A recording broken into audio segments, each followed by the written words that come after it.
Let's discuss this time the Python implementation for data structure queue.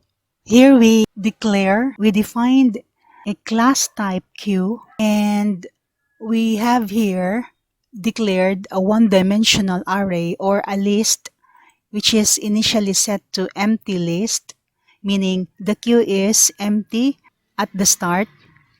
And just like in class type stack that we have for stack data structure, we also have these methods. First is the isInQueue, which accepts one value and checks if that value is in the queue or if that is one of the elements of the queue. So it returns true if value is in the elements list and false if it's not found in there. And the isEmpty, it returns true if the queue is empty. If elements is an empty list, then it returns true that it is empty. Otherwise, it returns false that it's not empty. Or instead of this statement here, you could also use this one. Okay, you could use the built-in function len to check the length of the elements list, and if that is 0, equal to 0, the length of the elements list, then it's also the same as this statement which says that the elements list is empty. And for the size, it returns the number of elements in the queue. And for the insertion operation, which we call as Enqueue, it accepts one parameter, the new item or element to be inserted into the queue, and we simply use the built-in method append for list type because elements here is type list. We append it on the end, on the rear end, right? Or instead of this, you could also use this expression, okay? You could use the insert method to insert the new item. And the dequeue, which removes or delete the element at the front of the queue, is implemented this way. So first, we check if it is empty. If it is empty, then we prompt the user that we cannot perform the dequeue operation because the queue is empty, and then we return none. Else, if it is not empty, if the queue has some elements inside, then we remove by calling the pop method the front element of the queue, which is at index 0. Or you could simply use this expression instead of putting that index 0.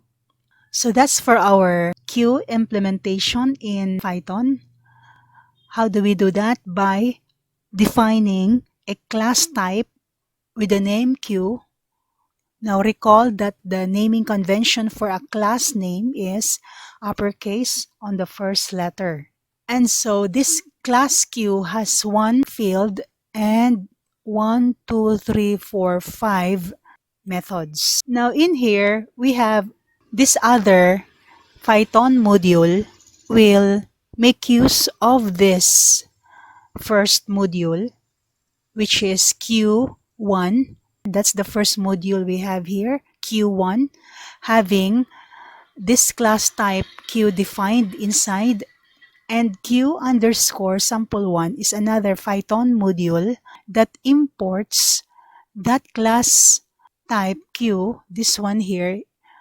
It is imported in here, and so based on the Python syntax, we are to say, using the keyword from, we are to indicate from what package. If it is inside a package, you have to specify the package. Okay, take note that this is a package in here. Q1, which is the module, this module that we're going to access is stored inside the package Q. This one. So we have to specify from package name is Q that the module, which is this one, that is the package name, this is the module Q1, So you have to say from package dot module import. What are you going to import from the module Q1? It is the class Q, this one. So once it is already imported, you could define Q1, this one here, as an instance of Q class type. So how do you define or declare an instance of class type Q? Say the identifier or the name of the instance is Q1, gets the class type name, which is Q. You could then access all the fields and methods defined inside this class type Q. So you could say Q1 dot elements or Q1 dot is in Q, Q1 dot is empty, and so you could access all of these methods. So we could say Q1.enqueue to insert or to enqueue the first element 1. And then we enqueue the second element 2. We enqueue the third element 3. We enqueue the fourth element 4. And lastly, we enqueue or insert the fifth element 5. So if this is the queue, and say this part here is the front, and this part here is the rear of the queue, so we perform the enqueue operation or insertion into the rear. So we perform here the enqueue, and from the front, we perform the dequeue operation or the delete. So in the code, we first insert 1. So we insert 1, and so 1 goes here at index 0. And next, we insert 2. It is at index 1. Next is element 3, and it is stored at index 2. Next is element 4, stored at index 3 of the list. And next is 5, stored at index 4. So 1 is at elements 0, and element 2 is referred as elements 1. Okay, remember that the elements of the queue are stored in a list which we call as elements. Okay, recall, the elements are stored inside this list called elements. And so the last element, which is 5, is referred to as elements 4. And then once we are done with the enqueue of the 5 elements, 1, 2, 3, 4, 5, next is we display this string queue elements, just a label, and then we use a while loop to dequeue all the elements as long as the queue is not empty yet. So we say while not q1 dot is empty, or meaning while q1, so this is our q1 whose type is class type Q. So while Q1 is not empty, and of course at this point it is not empty because it has elements 1, 2, 3, 4, 5 inside. So it's not empty. So we execute the loop body, which is we dequeue from the queue and we print it on the screen. Okay, so the first dequeue is this one. So this is removed. The front element now is 2 and the rear element is 5.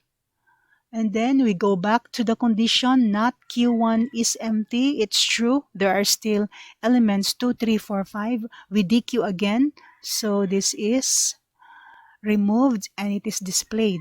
Okay, so the output would be 1, 2, 3, 4, 5. The first to get out of the queue, the second to get out, the third, the fourth, and the fifth. So notice that, as we have discussed before, in the queue structure, the first element, like in this case, it is 1. The first element to get inside is the first element also to get out. That's why the output will have 1 first, and then second 2, and then lastly 5 in that order.